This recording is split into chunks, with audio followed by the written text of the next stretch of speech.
Welcome back to the Locked and Loaded podcast. I'm your host, Brady Locke, and today we have another very special episode as I am here with another one of my good friends. I know I say that every time, but I love having my great friends here on this podcast. And today I'm joined by Alex Casullo, one of my great buddies that I have met in the past year. Alex, how are you today? What's going on, everybody? Thank you so much for having me. I host my own podcast, and then you started one for Spirit Live, and we finally had 2 collaboration episodes now. You were on mine last week, and it was a lot of fun. Yeah, the host of Ready for this one. Graps and Goals. You can find him at 5:10 p.m. on Thursdays. Yep. Go check it out. We'll talk about that a little bit later. But yeah, so this is actually going to be likely my finale for Spirit Live this semester. So make sure you guys tune in, and as always, you can catch me on YouTube and Spotify throughout the summer.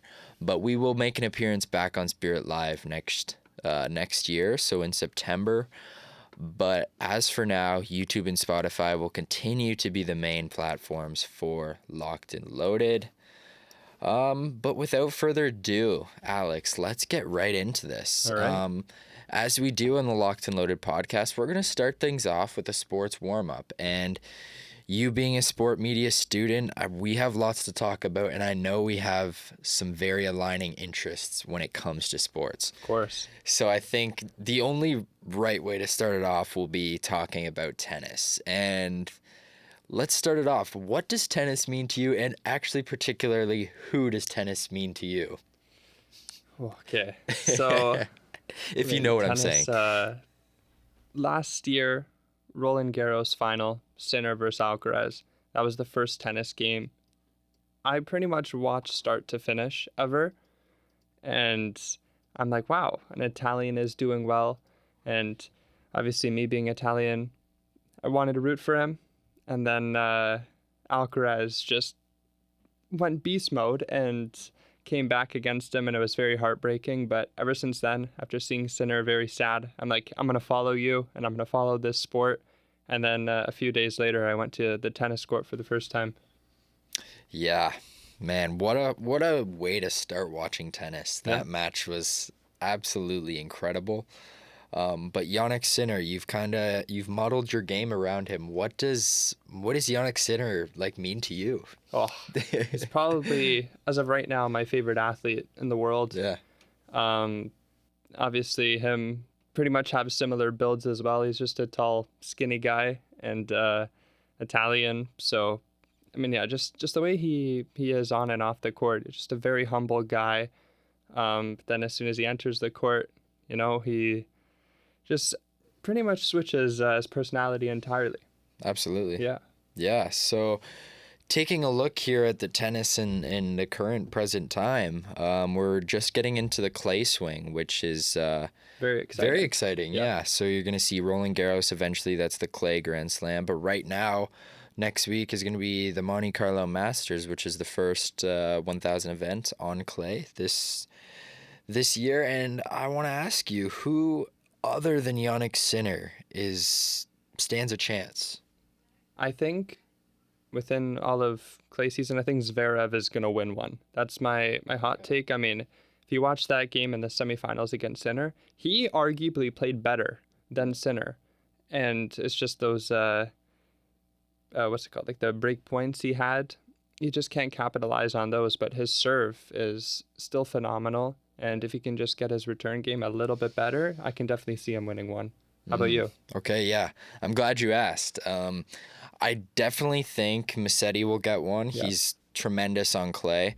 We saw him last year in the Monte Carlo finals, up a set against Alcaraz, and then he lost the next 2. Mm-hmm. I think he will get his revenge and win a 1,000 event here. But my hot take is actually Italian Luciano Darderi. He is a clay master. He loves any event with clay. He doesn't do nearly as good on hard court, but clay, he is a wizard. I think he'll make a semi-final at least. I could see him making a final. I can see that. Yeah, winning one. Yeah. So moving on, other than tennis, I mean, we can talk about tennis forever, but you're a huge soccer fan. Yeah. What is your team and who do you support? So my team is Arsenal, and I know for everyone watching, I know we haven't won anything, haven't won the Premier League since 2004, but this year could be different. Looking good. We're in first place with 7, 8 games left to go. It's gonna be a really, really scary these next few games, but yeah, just the journey itself has been just a crazy ride. Just coming second 3 seasons in a row. It sucks, but I feel like it'll be the biggest payoff ever if we get the job done this year.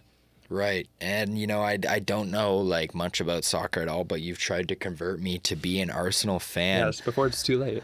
I don't know. Like it feels almost like the equivalent of the Leafs trying to recruit somebody to be a Leafs fan.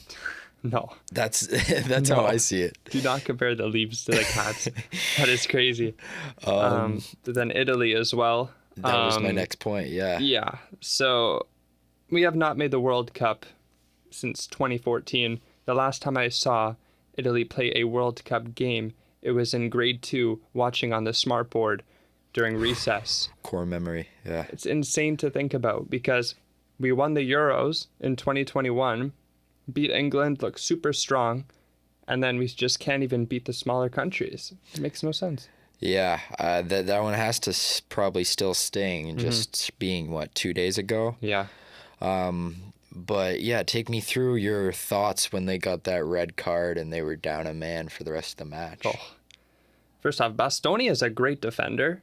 Arguably I would say world-class defender in his, he's won so much already, and it was a very dumb mistake because being 1-0 up in the first half, there's so much time left. Even if, at worst, it would have been 1-1, but we would have had 11 men for the rest of the game, and the way we were moving in that first half, we could have definitely scored another one, but it just wasn't in the cards, unfortunately. Yeah.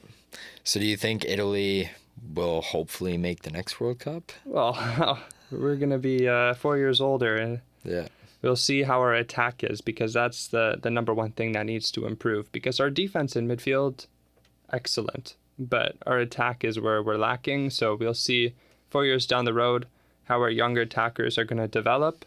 But yeah, I think we will, hopefully, because it cannot be 4 in a row. That'd be crazy. Yeah, that is fair. Now, aside from soccer, who else do you support? I know you're a big Capitals fan. Yep.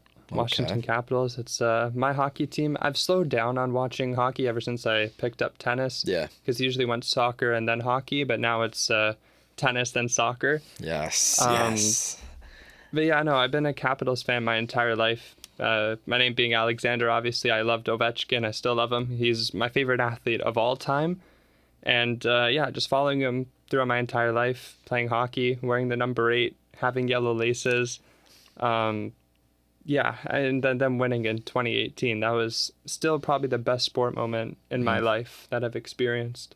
Wow. And how much do you think Ovechkin has left in him? I'd say if he doesn't retire at the end of this year, which maybe he will, I think he has one more. Okay.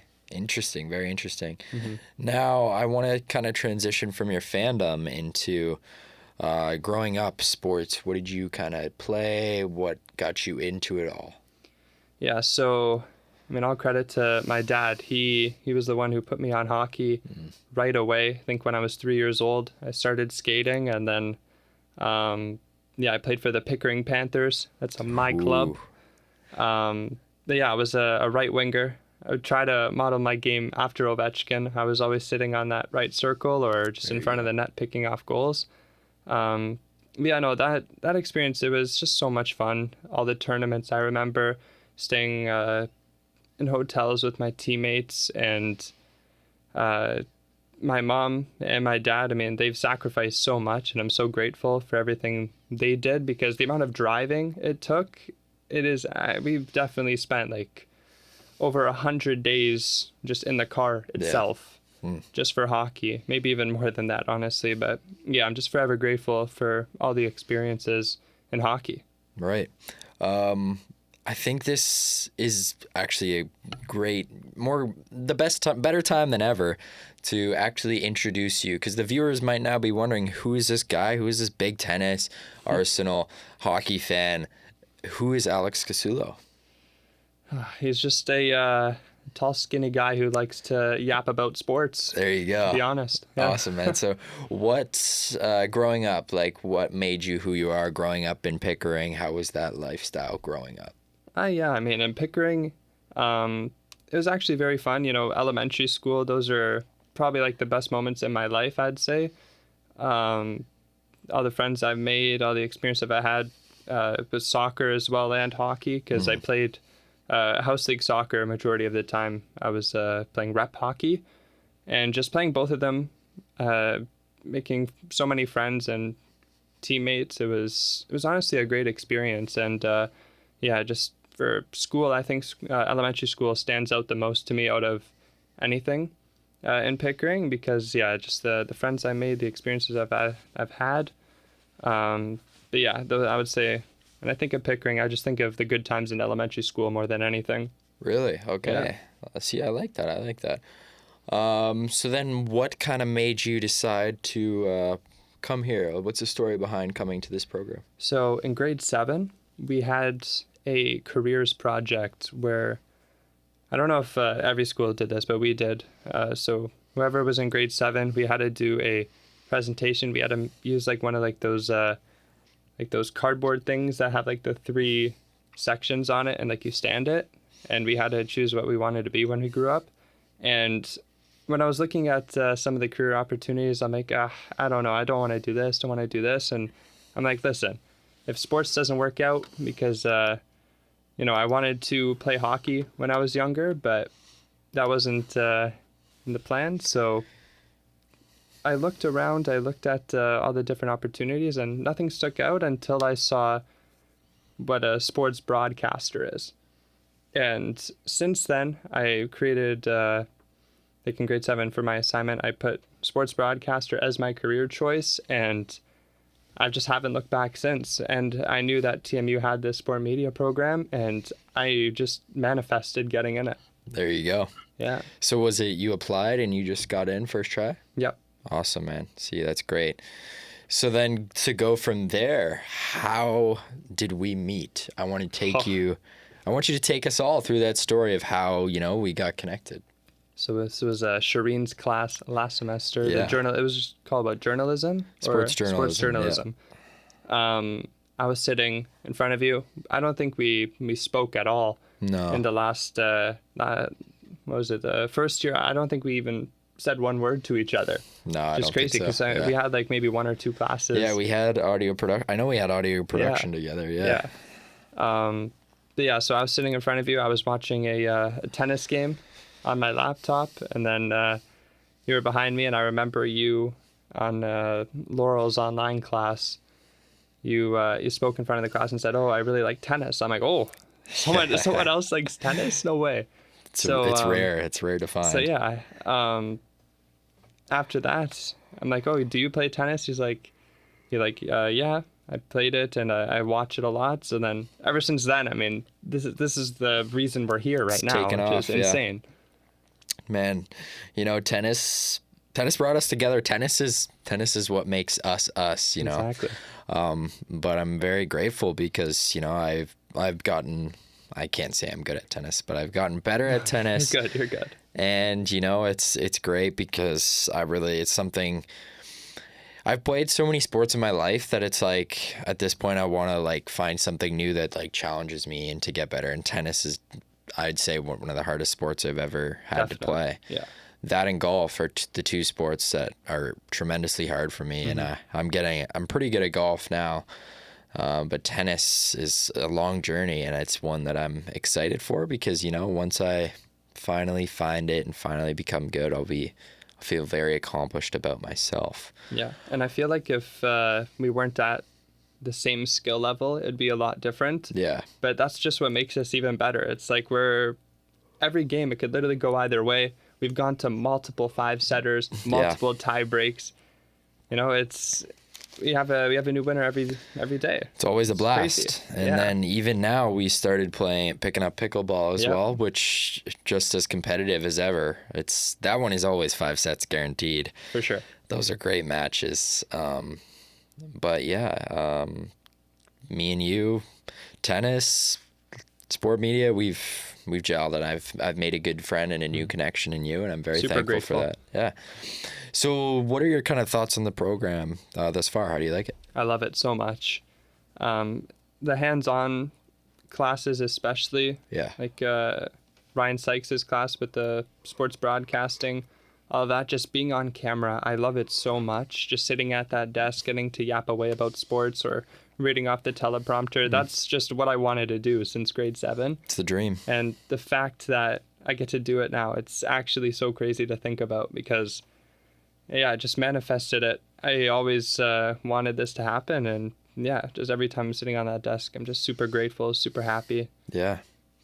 Man, I agree. Like, this program wasn't something I had ever considered, but you know, coming in here, it's great, and I'm very grateful because there's so many opportunities that I haven't even explored yet. So, So if I ask you a question here, so what drew you to it? Because obviously you said it kind of just like it wasn't like your first choice when thinking about your career. So what happened? Yeah, so actually, in grade 12, I really wanted to I love math, as you know. Yeah.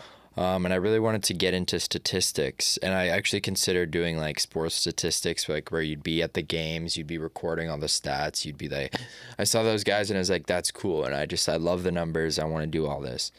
For some reason, I was thinking I wanted to go onto the East Coast, and I applied to University of PEI. Oh, wow. And I went and toured there and stuff. And then I got there and I was like, I don't know. PEI is kind of like, you know, it's kind of, there's not a lot going on.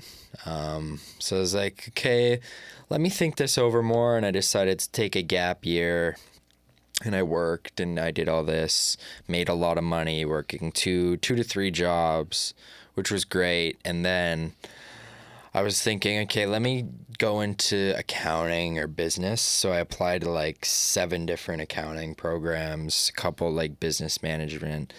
And then it was actually my sister who applied to TMU originally. Oh, wow. And she wanted to come here for psychology. And so she and my mom came and toured the school. And then they had heard about this program. So that when they came home, they were like, my mom was like, hey, you should apply for this. This seems really cool, something up your alley. And I was like, I don't know. And I told her, I was like, no, I've already applied to a bunch of programs. I'm good. I don't want to spend the extra money. But I didn't tell anyone, and I applied anyways. Yeah. So then we were on a trip. I think this was when we were in Dominican. And this was in January, and I had just got in, and we were like having like dinner or something, and then I was like, yeah, so I got into this program, and she was like so shocked. And yeah, it was great. I decided that it was going to be a better route for me at the moment, because I thought, you know, sports has always been my passion. And if I could have a career in sports in some way, then I would be so happy and thankful. But it's something that, you know, you don't want to live your life with regrets. And I felt that if I didn't give it a shot, I would regret it. Because then I'd just be going to work an accounting job. I'd be at the desk the whole day. It wouldn't be a lot of action and fun. And, you know, coming here has really challenged me as a person, and I've already grown so much. So I'm very happy about that. And I think this program definitely sets me up for success in multiple ways. So 100%. Yeah. That is the story of how I got into this program. But going forward, back to you, what growing up was kind of some of your biggest struggles in life? What did you struggle with? Yeah. I would say I was very, high school especially, I was pretty antisocial. I would always, you know, kind of just like be in the back of the class, not really talk to a lot of people, pretty shy. Then I would say some difficulty focusing as well because I do have ADHD. So that's always been a challenge because I think I've had it since about grade 3. I think that's when I got diagnosed with it. But yeah, so it was just always that, like focusing. I just always tried to figure out some ways to navigate around it. And it was a big struggle in high school, but I got past it.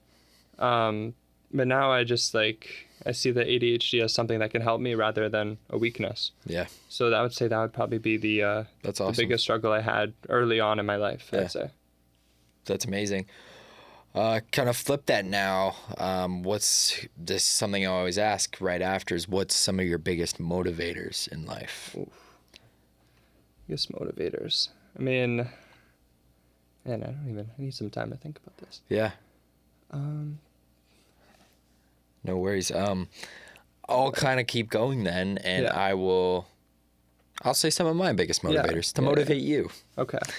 Some of my biggest motivators in life, it's definitely family for sure. Their support for me. Like I never would be here if I wasn't for them and pushing me to do that. So they've always motivated me, and me wanting to make a life for myself. It's always for them, and I want to make them proud. But my sister, of course, she's been by my side, ever since birth, being a twin.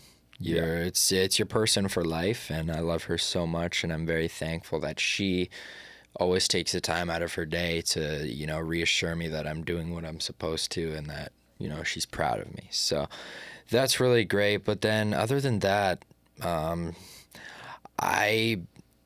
motivate myself to the point where I want so much that I want to challenge myself. Like I said, I do everything in my life to, feel something, to feel a challenge, to not be content.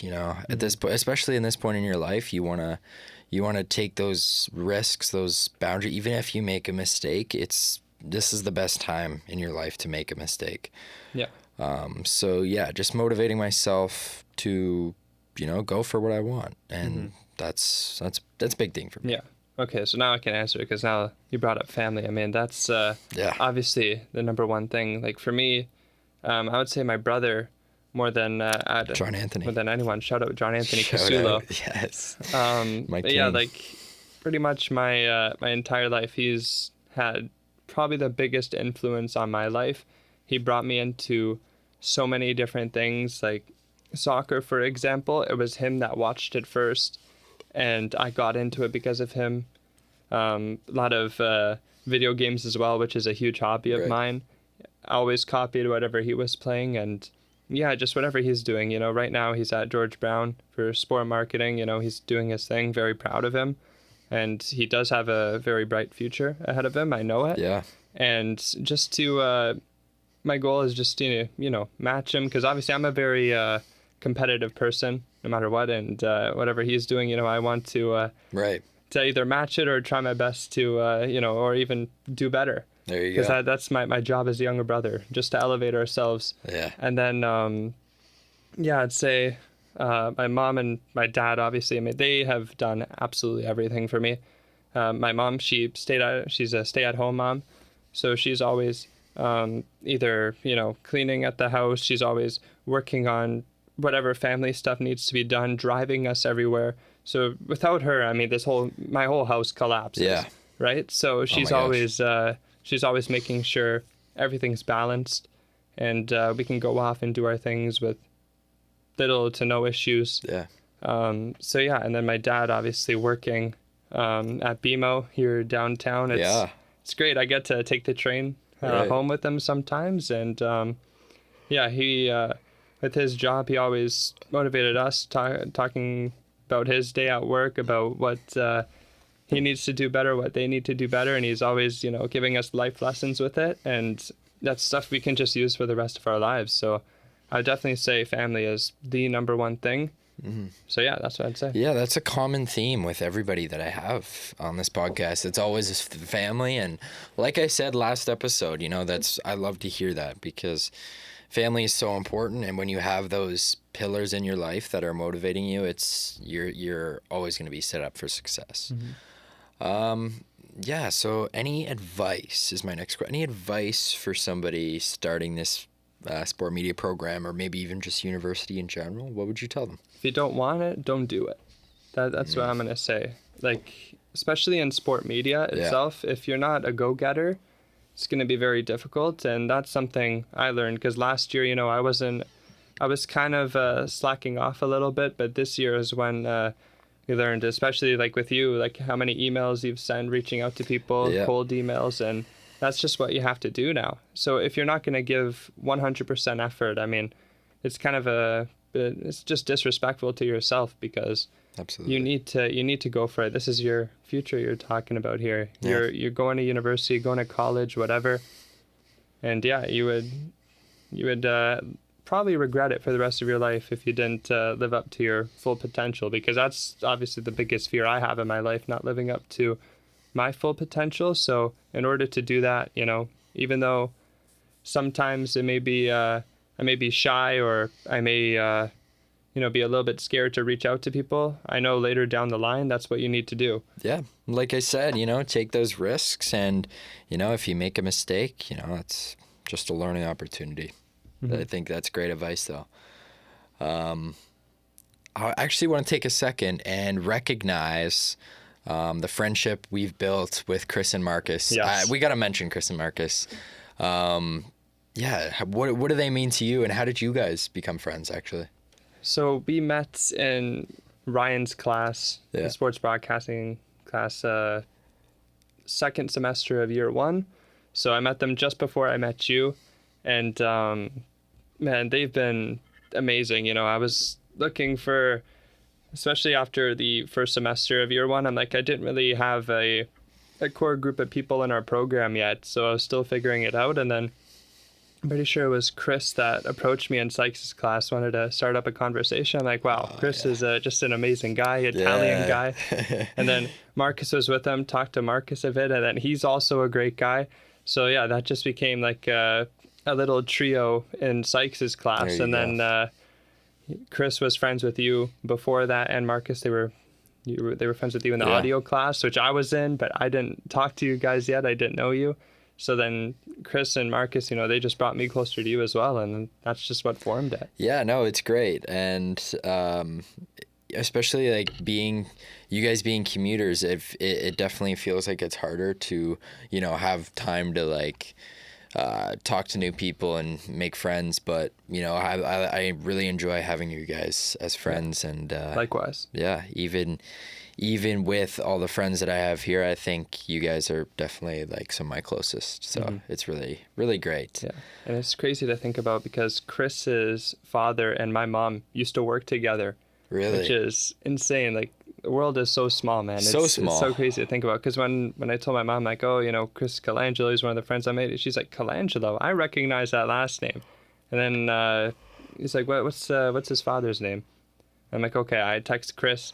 He says Fortunato, and I'm like, told my mom. She's like, no way. I used to work with him. There you go. So yeah, no, we have that connection already. So that's wild. Actually insane. Such a small world, man. Yeah. Now we can kind of go along with that. What's some of your best memories so far in university? Playing tennis with you. I mean, that's what a pleasure. Obviously up there, one of the best. Every time you tell me bring your rackets today, weather's looking good. I mean, you just know it's going to be a great day. But in terms of actual schoolwork, the days where I was hosting on show day, I think that was just still my favorite. Just working under pressure and getting to talk through the teleprompter, doing ad libs. Yeah. I just loved it, and I've been wanting to do it for so long. So I think a few days ago, on Tuesday, we had our group had to present, and we did a show about the World Cup, and that one was a lot of fun because we had some difficulties with timing. So I was asked to do an ad lib for it and just make up whatever on the spot, so I could use my soccer knowledge and just ad lib for like an extra 3 minutes. And just doing that, it was just so much fun, and I felt so free just talking. Dude, that's awesome. And that's what was it, 3 or 4 minute ad lib? Yeah. It's crazy, dude. But yeah, you know your stuff. You're researched, and that's literally all you can ask from a host. What's been yours? Oh man, so many memories thus far. Like last year I had a blast living in residence, and I think that's where some of my greatest memories came from.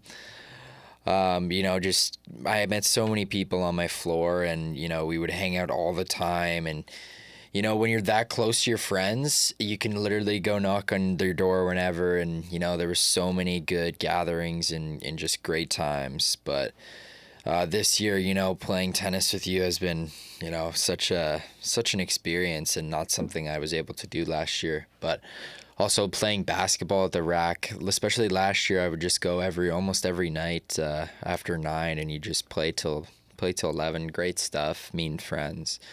But there's really hasn't been a dull moment thus far, and it's been a dream, and it's been an experience and a time that at one point in my life I never thought I was gonna have, and I never thought I was gonna have this many friends and this many people that I can really count on. So Yeah. it's been a blast.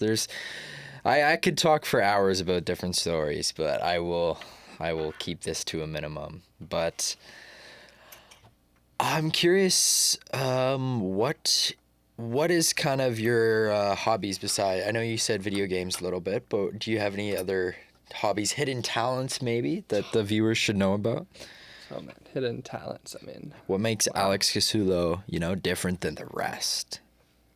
oh man. So, I mean, obviously hobbies. I mean, video games is obviously number one. Yep. Love doing that, and then tennis as well, soccer. But hidden talents. I mean, I don't really know. I can act a little bit because I was a drama student throughout high school, and I know Matthew was talking about it last episode. Yep.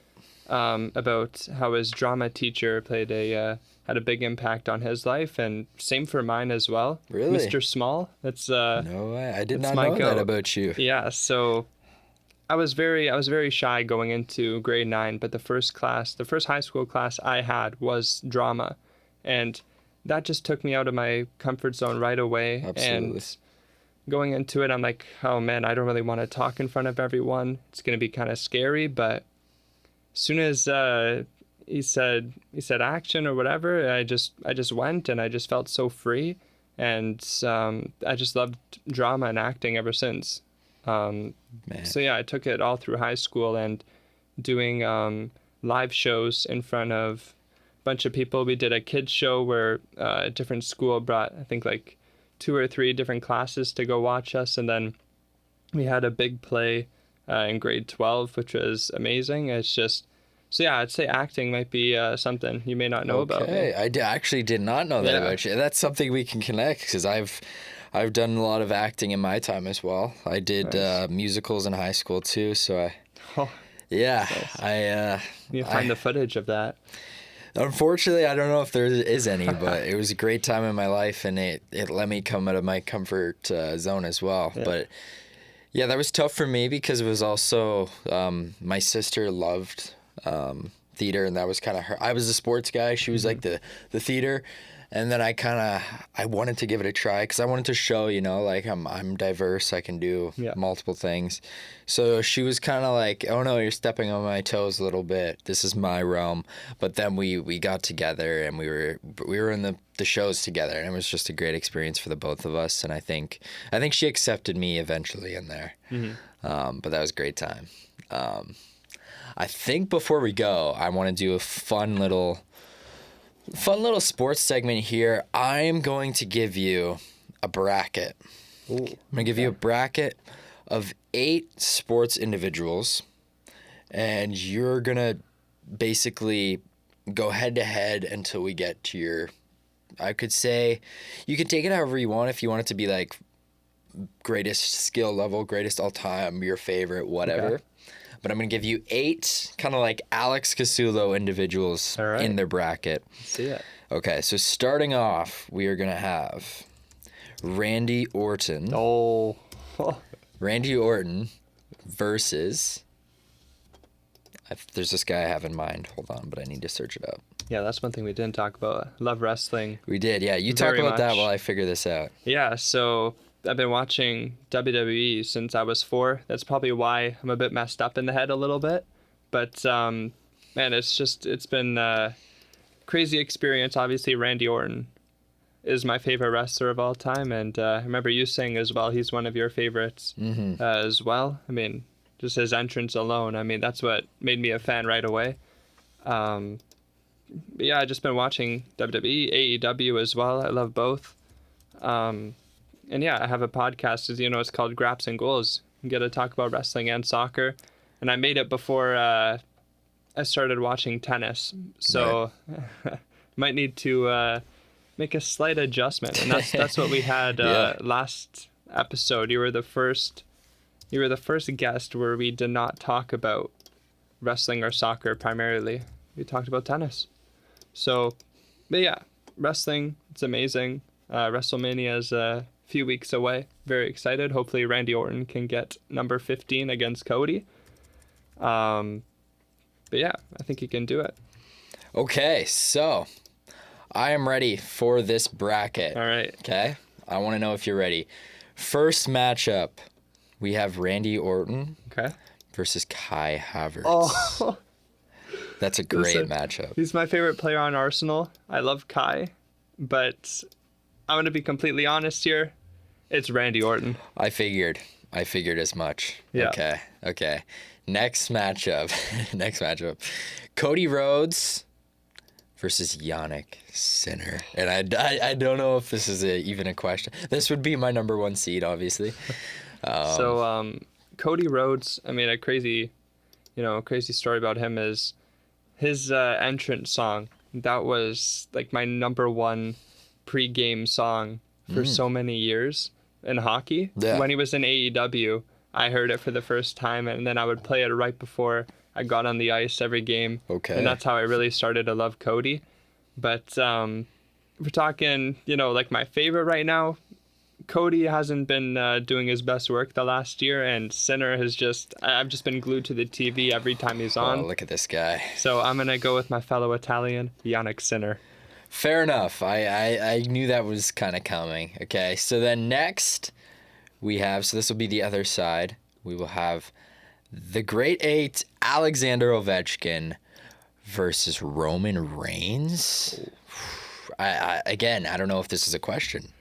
So I followed Roman Reigns in the big dog era when everyone hated him. Yeah. And then obviously what he's doing now is amazing. He pretty much had the company on his back for all of COVID, and he's the reason they got the Netflix deal. He's the reason they're so big now.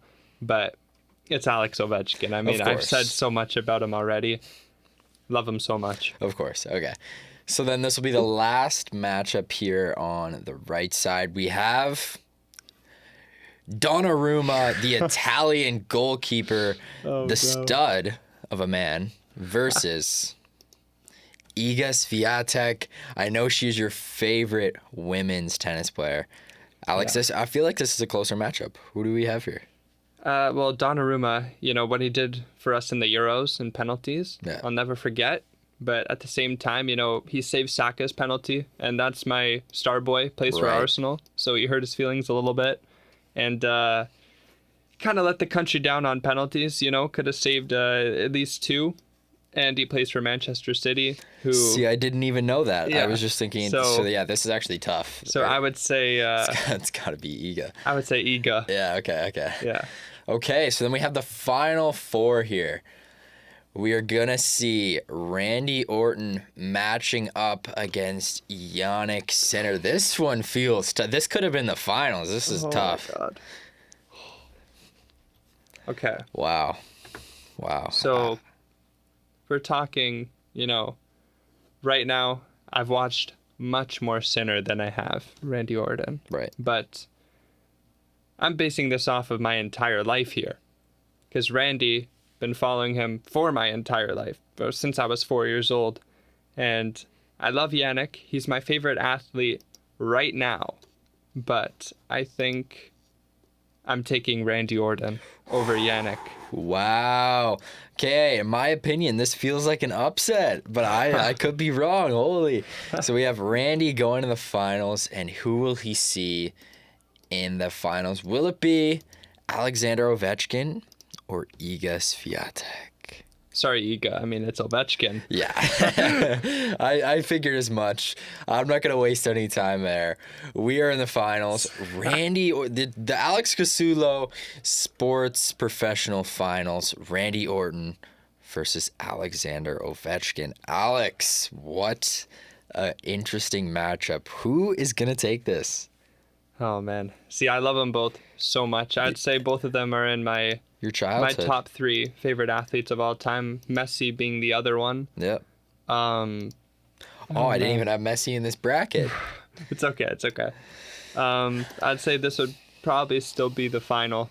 Anyways, if Messi was in here. Yeah. Oh man, it's difficult because I love Randy so much, but I mean, I think the winner still in my heart and always will be. It'll be Alex Ovechkin who takes it. So Alex Ovechkin takes the cake and is arguably Alex's favorite athlete, most skilled athlete. Is that what we're saying? He's my favorite athlete of all time. Okay, yeah. So Alex Ovechkin, the Great Eight.